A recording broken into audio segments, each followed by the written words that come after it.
Let's derive the rotational analogue of Newton's second law. And this equation applies for a rigid body that's rotating about a fixed axis, or where the rigid body is free and rotating about its center of mass. So we can write Newton's second law for particle I, and then taking a cross product with the radial vector gives the torque.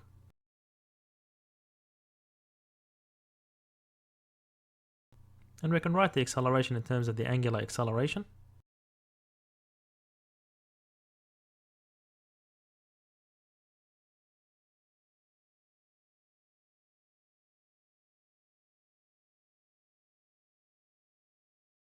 With the angular acceleration is in the direction of the torque, and it's a vector that points out of the screen, which we can also represent as follows.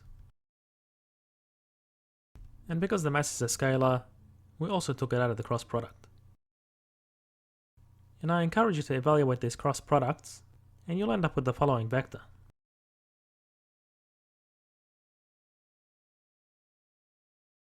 Because crossing alpha with the radial vector gives a perpendicular vector to both vectors, and then crossing with RPI again gives a vector that points out of the plane. So now we can write this as a scalar and take the sum over all the particles in the rigid body.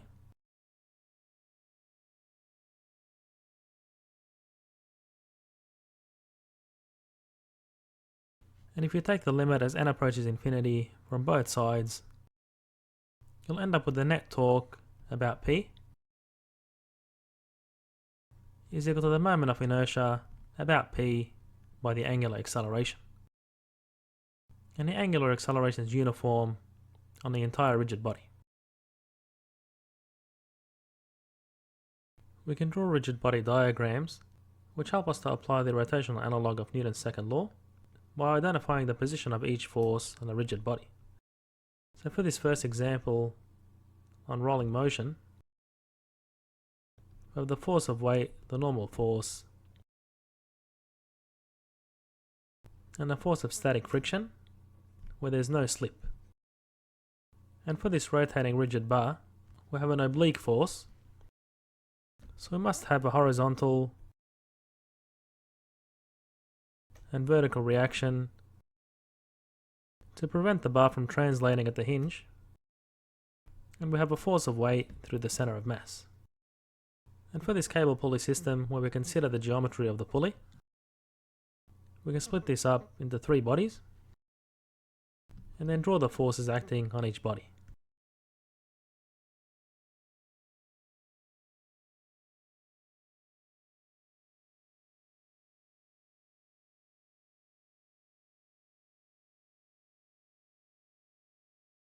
And here we have the self-weight of the pulley,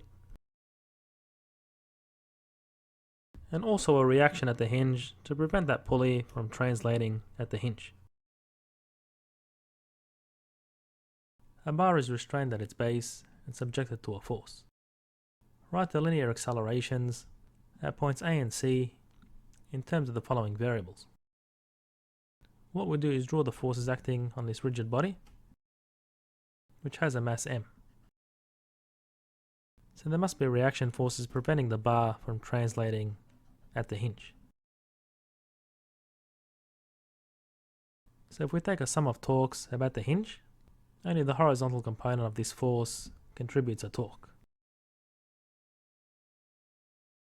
And that's equal to the moment of inertia of the bar about its endpoint by the angular acceleration. And now we can solve for alpha.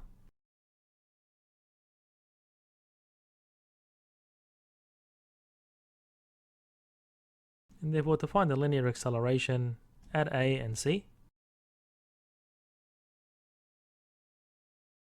we can use the following relationships.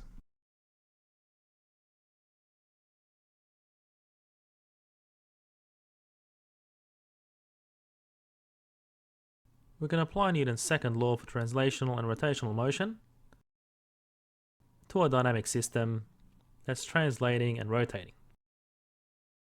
We derive the following kinematic relationship between the translational velocity of the center of mass and the angular velocity of the disk. And the same thing for the acceleration of the center of mass, which is related to the angular acceleration. And under the no-slip condition, we have a force of static friction, because in rolling motion without slip, the rotational and translational motion cancel each other out. And we have a force of weight acting through the center of mass, and also a normal force acting in a perpendicular direction to the plane. And a disk has a radius r. Now applying Newton's second law for translational motion in the direction parallel to the plane, we have the force of weight sine theta minus a static friction force is equal to the mass by the acceleration of the center of mass. And applying Newton's law for rotational motion, by taking the torques about the center of mass, well, we eliminate the torques produced by all the forces except the static friction force. And the moment of inertia of the disk about the center of mass is as follows. And now using this relationship, we can rewrite alpha, and then dividing through by r, we cancel out these terms. And then adding these equations together,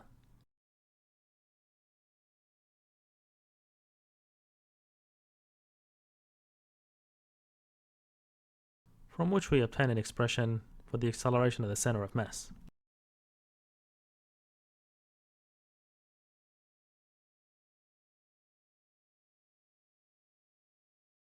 Two blocks are attached to a fixed cable pulley system, and the masses of the blocks and the pulley are given, as well as the radius of the pulley. And we're asked to calculate the forces in the cable and angular acceleration of the pulley, assuming no slip between the cable and pulley. So if we isolate the bodies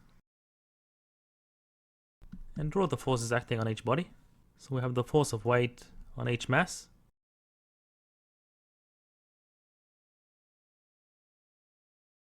and the tension forces at those 2 points of the cut.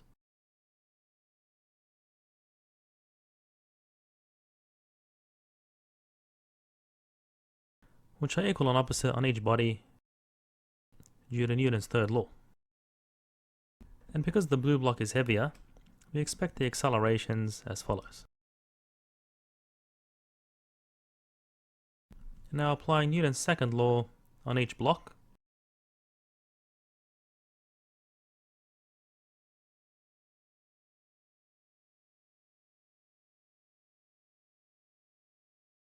and note that we'd also have a force of weight on the pulley and a reaction force because the hinge prevents the pulley from translating but allows it to rotate. But when we apply the rotational analog of Newton's second law and take the torque about the center of mass of the pulley disc, we eliminate the torques produced by these forces.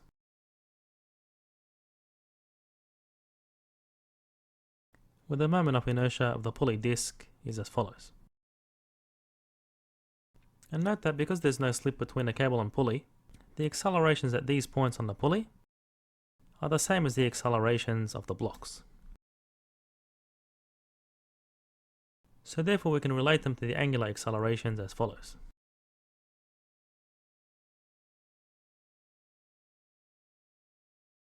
And now you can divide through by r, add all these equations together to eliminate the tension forces, and then substitute for the accelerations and solve for the angular acceleration. And from that you'll be able to solve for the forces in the cable using these equations. And post your answer in the comments.